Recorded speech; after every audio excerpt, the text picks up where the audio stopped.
Сегодня, как и 108 лет назад, российская правящая верхушка втягивает страну в национальную катастрофу.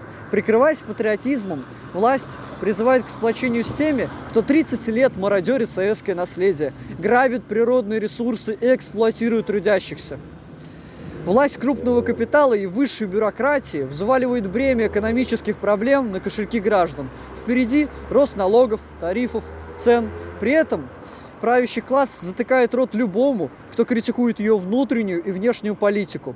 В стране развязан настоящий террор против инакомыслящих.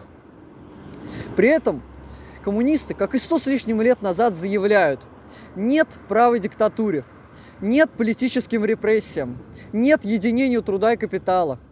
Да, братству рабочих всех стран, мир народам.